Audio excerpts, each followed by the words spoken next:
This is 36A. This is all the way from back in the chapter 6. So let's go through this. I'll go through this part more slowly so you can see what's going on with the formula. So first off, we have for each of the following electron transitions in the hydrogen atom, calculate the energy, the frequency, and the wavelength, and determine whether radiation is emitted and absorbed during the transit. Okay, so the first thing I'm going to do is I'm going to calculate the energy. I'm going to do that in red.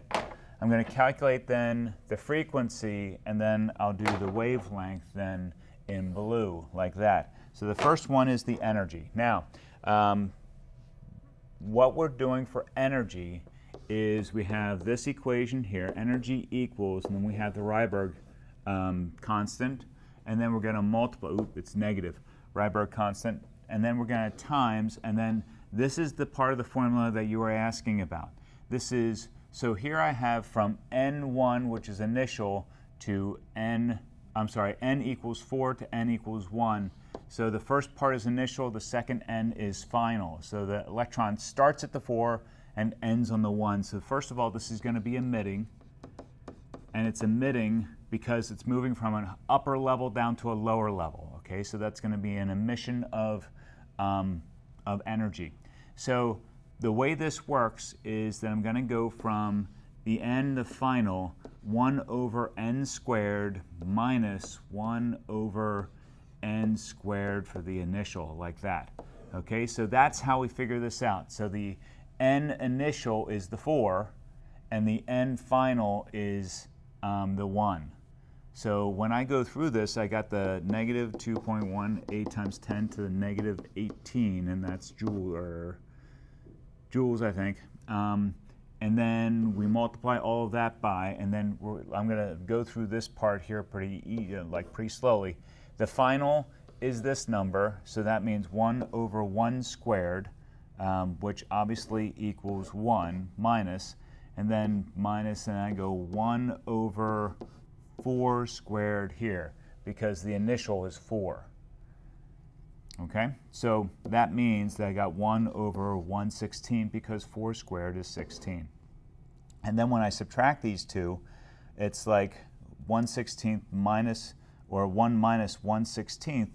That's where we get our 0.9375. I think that's what this is a long time ago. I'm just doing this off of memory. I think it's 0.9375 for the amount. I tell you what, while you're listening to the screencast, I might as well just check it on the calculator. So this will be 1 minus 1 divided by 16 equals 9375. Okay, so 0.9375. So then you take your negative 2.18 times 10 to the negative 18 joules, and then you would times that by 0.9375. That's the worst looking 5, like that. Okay, and that's how you would get your negative answer for energy here then. Okay, so once I subtract, or once I multiply those two, let me just do this on my calculator, of course, times 2.18 E 18 minus, like that. Okay, that didn't work. This thing's ticking me off right now.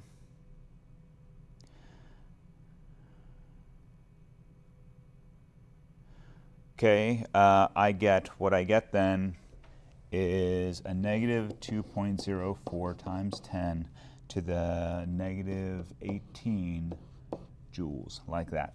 So that's the amount of energy. Now, if you need me to keep going, I'm going to just keep going. If you don't have questions about the rest of this, then you can stop watching. But while I have this on here, now, here's the part that annoys people, but this is energy that's been omitted. That's why it's a negative. We don't need the negative anymore. And here's why. We got our energy equals, and then Planck's constant, and then times frequency, like that. I should just put this Planck's constant times frequency. And now we're going to solve for frequency, which means we're going to divide both sides by Planck's constant. So that means that I have my 2.0, see I dropped the negative, negative 18 joules. That's my energy from the first problem. And I'm going to divide it by 6.626 times 10 to the negative 34th, and that is joules times seconds. Joules times seconds, like that. And then our joules and joules cancel, and I'm left with 1 over seconds. So I take this number here, and then I divide it by Planck's constant. Let me do that on my calculator. 6.626.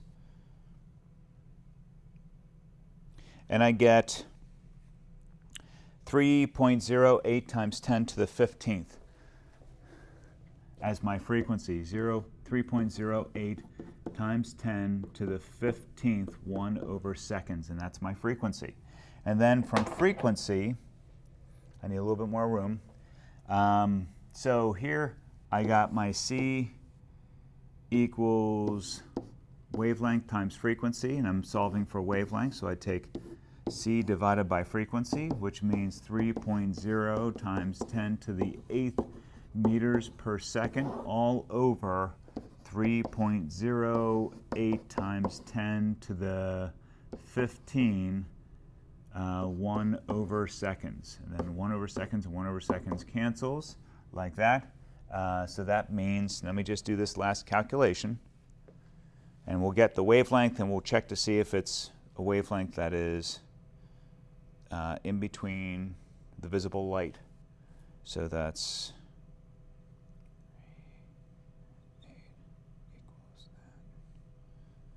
so here's what I got. I got